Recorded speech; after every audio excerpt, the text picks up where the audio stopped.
지난 한 주간 고단한 삶을 살아온 여러분들에게 주님의 크신 위로와 또 은총이 임하기를 축복합니다.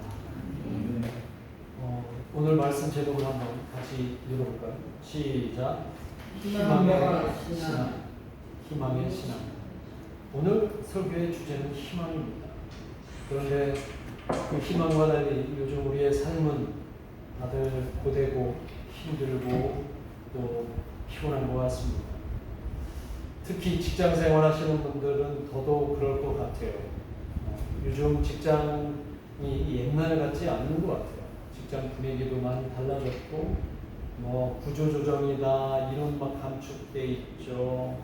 또 임금 피크제다, 그래서 직장 생활 하시는 분들은 매일매일이 긴장의 연속이고, 또 매일매일이 고단함의 연속이라고, 저는 우리 성도님 몇 안 되지만, 성도님 직장 다니시는 분들을 통해서 간접적으로 제가 느껴지게 됩니다.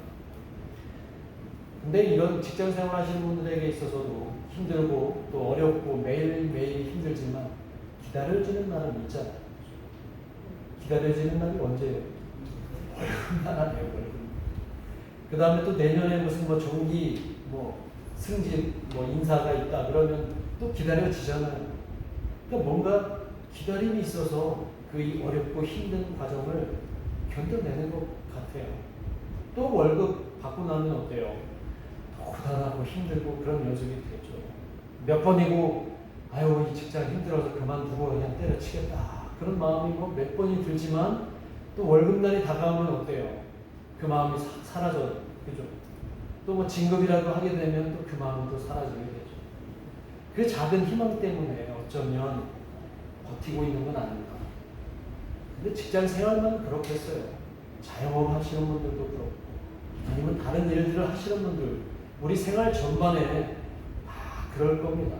어쩌면 그 작은 희망, 내가 얻는 그 작은 희망들 때문에 그냥 버티는 거 아니에요.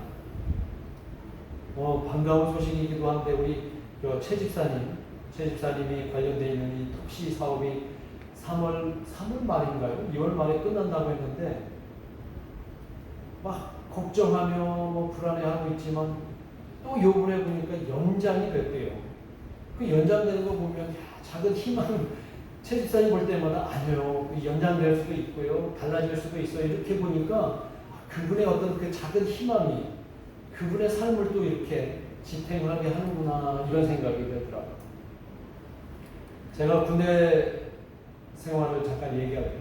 우리 여자 자매님들은 군대 얘기하면 제가 싫어할 텐데, 제가 오래전에 군대 생활을 할 때, 제가 근무할 때는 30개월을 근무했었어요. 근데 이제 신병으로 자대 배치 받고 나서 매일매일이 정말 10년같이 길었습니다.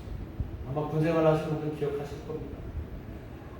저녁마다 고참들이 집합하는 소리에 얼차례 받고, 또 막 심심치 않게 구타도 하고, 하루하루가 너무 힘들고 너무 고단했어요. 그래서 몰래 화장실 가서 속으로 눈물도 막 삼키기도 하고, 그리고 친구들한테도 이 군대 생활 어떻게 견뎌야 될지 모르겠다 편지 쓰면 친구들한테, 군대 제대한 친구들은 시계를 거꾸로 놔도 국방부 시계는 되돌고 돌아간다, 이런 얘기를 막 해요. 그러니까 잘 견디라는 얘기입니다. 그리고 군인들에게 주는 군인 수첩이 있었어요. 그 군인 수첩에 보면은 달력이 있는데 매일매일 저녁마다 그 달력에 X표를 치는 거예요.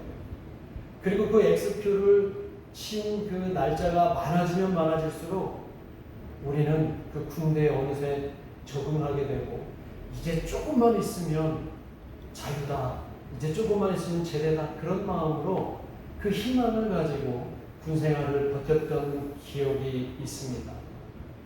아마 우리 인생에 희망이라고 하는 이 단어가 없다면 참 힘들 거라는 생각이 들어요. 지금도 많이 힘들고 어렵지만 우리에게 곧 좋은 날이 올 거야. 우리에게 분명히 우리가 희망하는 그 날이 올 거야 라고, 그런 마음이 우리 마음 가운데 있다면 하루하루가 그렇게 힘들기만 하지는 않을 것 같습니다. 어쩌면 즐거운 마음으로 오늘 우리에게 주어진 삶을 견딜 수도 있다고 생각을 합니다. 그래서 여러분도 여러분 마음속에 품고 있는 그 희망이 다 있잖아요. 그 희망을 위해서 제가 늘 기도하겠습니다. 그 희망이 여러분이 품는 그 희망이 헛되지 않도록 제가 하나님께 간절히 구하겠습니다. 아멘을 별로 안 하시네요. 목사의 힘이 별로 없는가. 이제 반대로 제가 품는 희망이 있을 것 같아요? 없을 것 같아요? 너무 많죠. 제가 품는 그 희망을 위해서 여러분도 함께 기도해 주셨으면 좋겠습니다. 아멘. 그래서 우리가 모두 그 희망을 뭐 언제가 될지는 모르지만 그 희망을 품고 사는 한 우리 모두 우리에게 주어진 이 실존의 어려움, 실존의 삶을 잘 버틸 수 있으리라고 믿습니다. 아멘. 오늘 우리가 읽은 이 본문 이사야서 40장 27절 31절 이 배경은 지난주까지 우리가 계속 읽어왔던 예레미야서하고 관련된 내용이에요.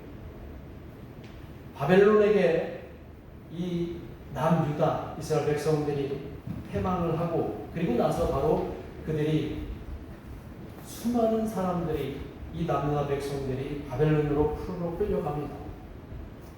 바벨론으로 포로로 끌려가서 그들이 몇 년간 억류 생활을 한다고 했어요. 70년 동안 억류 생활을 합니다.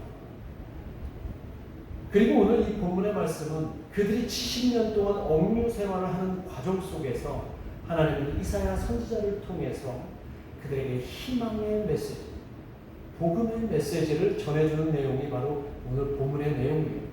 그래서 예레미야서하고 같이 연결이 되는 내용입니다. 70년 동안 그들이 포로 생활을 하는 동안에 유다 백성의 1세대는 가고 이제 유다 백성의 2세대, 포로로 끌려간 2세대들이 이제 포로 생활을 하고 있는 그런 배경입니다. 그런데 그들이 포로 생활을 하면서 자신들이 하나님의 구원 백성으로 자신들이 이 지구의 이 세상의 중심이라고 생각했는데 바벨론으로 끌려가 보니까 이제는 그들이 바벨론의 입장에서는 뭐가 된 거예요? 이방인이 된 거예요. 이방인이 되고 포로가 되었기에 철저하게 차별받는 생활을 했습니다. 이 유다 백성은 차별받고 박해를 받고 고된 삶을 그 바벨론에서 살게 되었던 거예요. 그리고 간혹 가다가 끌려간 제사장들이나 아니면 하나님을 믿는 종교 지도자를 통해서 우리 하나님께서 우리에게 뭔가 희망을 주실 거야, 뭔가 주실 거야 기대감을 그들에게 주었지만 그들에게 돌아오는 것은 매일 똑같은 고단함의 반복이었고 매일 힘든 삶의 연속이었던 것입니다. 온갖 차별과 박해 속에서 살았던 그들, 희망이라고는 찾아볼래야 찾아볼 수 없었던 그 절망과 차전의 삶 속에서 그들은 이제 조금씩 하나님을 원망하기 시작합니다. 유다 백성들이 지치고 말았습니다. 왜? 열심히 살려고 노력하는데 나에게 나아질 기미가 보이지 않는다. 우리는 지칠 수밖에 없죠. 누구라도 지치고 누구라도 좌절할 수밖에 없는. 얼마나 힘들고 괴롭고 고통스러운지는 아마 저와 여러분들이 아마 경험을 해봐서 알 겁니다. 그런 고통받는 그들을 우리 하나님은 그들의 고통을 바라보시면서 어떤 마음이 드셨습니까? 아유 깨소금이다 고소해 하셨을까요? 그렇지 않습니다. 하나님은 정반대로 그들을 바라보셨어요. 마치 잘못한 자식, 큰 잘못을 한 자식을 막 혼내면서 어쩔 줄 몰라 하는 그 부모의 심정이라고 할까, 엄마의 심정이라고 할까, 그런 마음으로 아마 이스라엘 백성, 유다 백성을 지켜보셨습니다. 지난번에도 아마 비슷한 예언을 드렸는데 제가 어렸을 때 큰 잘못을 하면 어머니한테 이렇게 매를 맞았던 종종 매를 맞았던 기억이 있습니다. 어머니가 저에게 회초리를 이렇게 대고 가셨어요. 참 감사한 거는 손으로 이렇게 저를 때리거나 그러시진 않고 꼭 회초리로 때리셨던 기억이 있습니다. 근데 어머니가 저에게 이제 잘못했다고 매를 대시기 전에 꼭 기도를 하셨어요. 먼저 기도를 합니다. 그럼 그 기도할 때부터 저는 막 불안하기 시작하죠. 그 기도가 좀 길어지기를 은근히 바라요. 아니면 기도가 끝나지 않았으면 좋겠다고 저는 속으로 막 바라요. 그러나 기도는 여지없이 끝나죠. 그리고 나서 제 종아리는 그때부터 불이 나기 시작을 합니다. 한참을 맞고 나면 어머니 이제 한참을 맞고 나면 이제 끝나게 되는데 그 매를 맞을 때 어머니의 표정을 제가 잊지 못하는 표정이 있습니다. 그 어머니의 표정을 봤는데 정말 잊지는 못하겠어요. 아직도 잊지는 못합니다. 어머니가 때리실 때 막 웃으면서 신나서 때리시는 게 아니라 너무 슬퍼 보였어요. 제가 막 아파갖고 막 닭똥 같은 눈물을 막 흘리면 똑같이 막 우시는 것 같은 표정으로 막 우시는 거였어요. 그리고 매를 다 때리시고 나면 저를 꼭 끌어안고 기도를 또 해주셨어요. 근데 그 기도는 그렇게 불안하지 않았어요. 얼마나 제 마음이 포근했는지. 그리고 나서 기도가 끝나면 어머님이 간식을 주셨어요. 그 간식 맛이 너무 맛있었어요. 그걸 아직도 잊지를 못하겠습니다.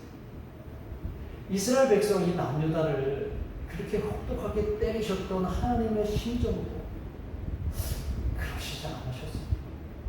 이스라엘 백성들, 유다 백성을 그렇게 때리시면서 하나님도 똑같이 그들과 함께 우시지 않으셨습니다. 그리고 그들을 꼭 끌어안고 기도하시는 마음으로 그들에게 속삭이지 않았어요. 다른 선지자를 통해서 이제 너희가 회복될 거다. 너희의 잘못은 이제 내가 모른 척할 테니 이제 너희가 나만 바라보고 너의 잘못을 온전히 회개하면 내가 너희를 회복시켜 줄 것이다 라고 끊임없이 선지자를 통해서 말씀하셨잖아요. 그런데 그 이스라엘 백성들은 그 70년 동안 반성하는 기간 중에서도 그 말씀에 귀를 기울였어요? 안 기울였어요? 잘 기울이지 않았어요. 그리고 그들은 물론 하나님 말씀대로 우리가 잘못해서 지금 이렇게 두드려 맞고 심하게 하나님 앞에 징계를 받는 것 당연합니다. 그러나 너무 지독하잖아요. 어떻게 이렇게 70년이라고 하는 그 긴 세월 동안 우리에게 이렇게 절망의 나락으로 끊임없이 매일 똑같이 그렇게 힘들게 하십니까? 이런 마음을 그들이 가지지 않았을까요? 아니 분명히 잘못해서 반성을 하고 있는데 그 고통이 지속된다면 그 반성이 오히려 원망이나 불평으로 바뀌는 그런 경우도 있지 않을까요? 뭐 저희도 그런 경우가 있잖아요. 나는 충분히 회개하고 반성하고 하나님 앞에 열심히 살겠습니다 했는데 그게 즉각적으로 혹은 곧 내 삶이 새롭게 변화되거나 내 삶이 좋아지고 나아지는 게 아니라 오히려 더 어렵게 되고 더 힘든 일이 많이 생기고 그렇게 되면 우리 마음속에 어떤 마음이 슬그머니 솟아납니까? 하나님에 대한 원망도 나오고 하나님에 대한 실망도 나오고 혹시 내 자신이 하나님으로부터 멀어진 것은 아닌가 스스로 자기 자신을 비하하고 이런 마음들이 생기지 않을까요? 이렇게 되면은 오히려 무기력에 빠지고 절망에 빠지고 더 심해지면 사회성도 잃어버려요. 자기가 만든 동굴 속에 갇혀서 나올 생각도 안 할 수도 있다는 거예요. 온통 세상에 대한 원망과 불평이 있게 된다는 거죠. 그게 바로 지금 이스라엘 백성들, 남유다 백성들이 그런 심정으로 오늘 이 본문 속에서 하나님께 그렇게 대하고 있다는 것이 오늘 본문 27절이 하나님이 너희가 지금 이런 상태에 있다라고 말씀하고 계십니다. 자, 27절 말씀을 하나님이 그 이스라엘 백성들의 지금 상태에 대해서 말씀하시는 거예요. 한번 읽어보겠습니다. 시작. 야곱아 어찌하여 내가 말하며 이스라엘 내가 이르기를 내 길은 여호와께 숨겨졌으며 내 송사는 내 하나님에게서 벗어난다 하느냐.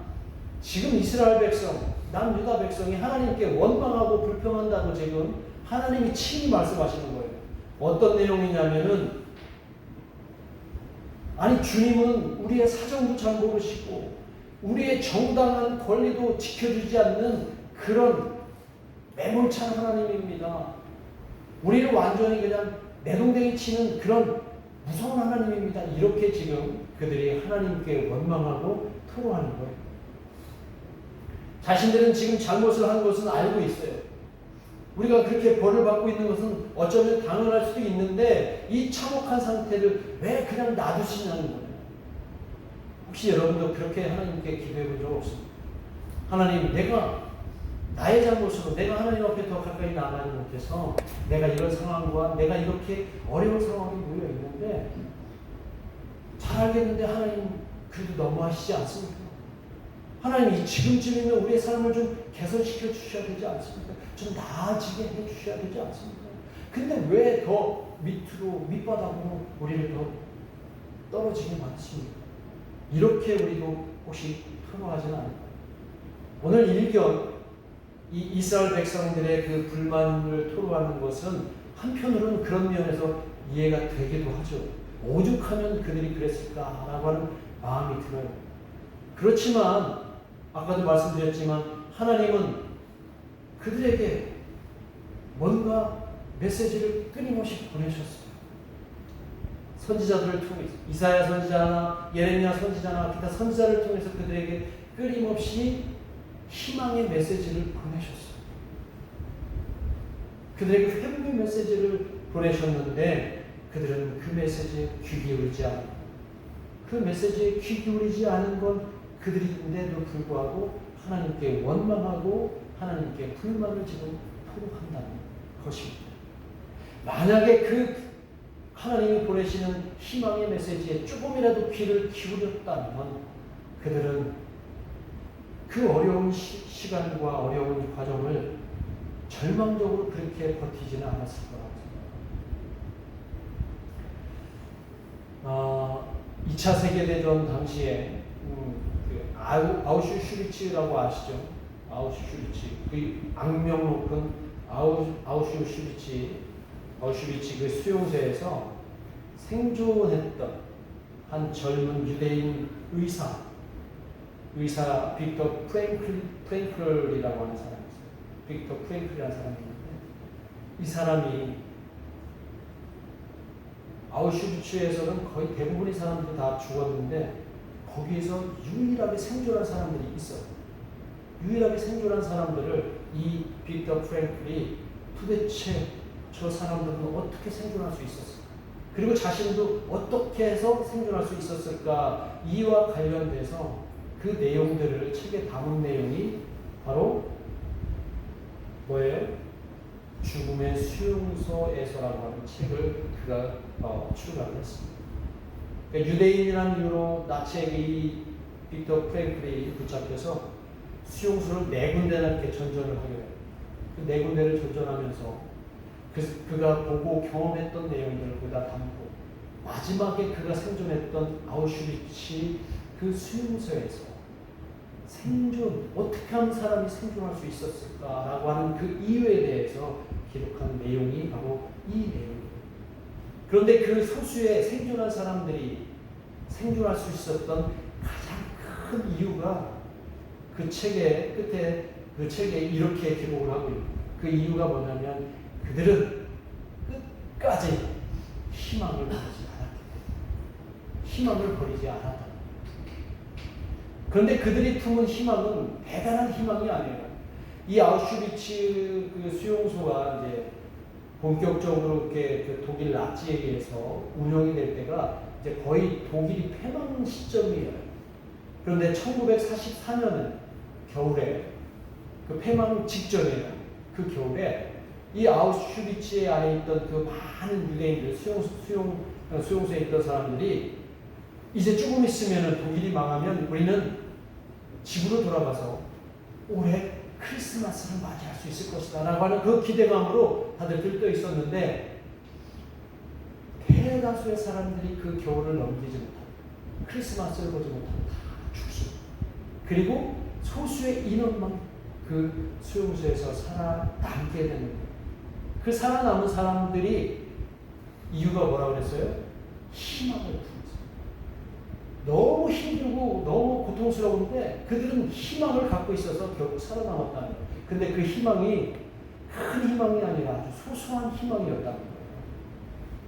내가 집에 돌아가면 그 망가진, 내가 여기 끌려오면서 그 망가진 정원을 내가 다시 잘 가꿔서 우리 가정에게 행복을 다시 선사해야지. 이런 소망. 그리고 내가 여기 끌려오면서 헤어졌던 그 사랑하는 아내를 내가 만나서 여보, 내가 당신을 너무너무 사랑합니다. 이렇게 꼭 고백해야지. 이런 소소한 희망을 품었던 사람들이 결국 살아. 여기서 말하려고 하는 것은 희망이야, 희망. 그리고 그 사람이 죽음의 수용소에서라는 그 책 말미에 이렇게 기록하고 있습니다. 여러분, 사람은 무엇으로 살까요? 먹는 것으로 살까요? 아닙니다. 오직 희망으로 삽니다. 그 희망을 기다림으로 삽니다. 오늘 저와 여러분도 오늘 그 희망으로 살아가시는 여러분이 되시기를 주님의 이름으로 축원합니다. 그런데 그 희망이 어떤 희망이냐가 또 중요하잖아요. 사람에게로 오는 희망이 아니라 누구에게로 오는 희망이 우리에게 더 중요할까요? 하나님에게로 오는 희망이 중요하다는 거죠. 이런 희망은 사람이 아니라 하나님께로 온다면 얼마나 우리의 삶은 하나님 앞에서 즐겁고 행복할까, 이런 생각을 해봅니다. 우리에게 닥친 여러 가지 힘듦과 어려운 시간들, 근데 하나님의 시간에 비하면 그 시간은 너무 보잘것도 없답니다. 우리의 시간과 하나님의 시간, 우리의 100년이 하나님에게는 뭐 10만 분의, 아니 그 이상의 몇백만 분의 1조차도 안 되는 그 시간일 거라는 거죠. 당장 지금 우리에게는 언제 끝날지 모르는, 마치 그 70년의 포로 생활처럼 길고 기나긴 것처럼 절망의 시간을 보내고 있을지라도 하나님의 시간들은 얼마 되지 않는다는 것을 기억한다면, 하나님이 보내시는 그 희망의 메시지로 오늘 우리에게 주어진 그 삶을 잘 견뎌낼 수 있으리라고 저는 믿습니다. 하나님은 오늘 본문에서 당신이 누군지 우리에게 분명히 알려주시는데요. 오늘 28절에서 하나님은 당신이 누구신지 우리에게 알려주십니다. 한번 같이 읽겠습니다. 시작. 너는 알지 못하였느냐, 듣지 못하였느냐, 영원하신 하나님 여호와 땅 끝까지 창조하신 이는 피곤하지 않으시며 곤비하지 않으시며 명철이 한이 없으시며 영원하신 하나님이다.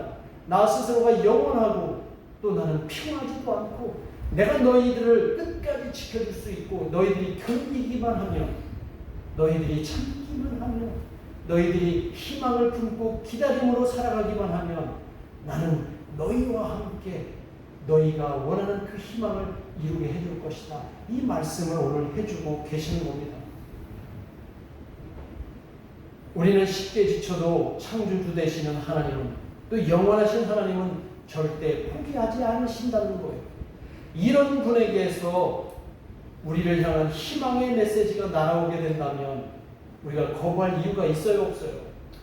없잖아요. 이런 희망의 메시지를 그 이스라엘 백성은 거부했기 때문에 우리는 거부할 이유가 없습니다. 그 희망의 메시지가 우리에게 온다면 대박입니까? 아닙니까? 대박이죠. 여러분, 대박을 다 누리시기를 원합니다. 그리고 그 희망의 메시지를 품고 사는 사람에게는 오늘 하나님께서 이런 능력이 나타날 거라고 29절에서 마지막 절까지 우리에게 말씀하고 계십니다.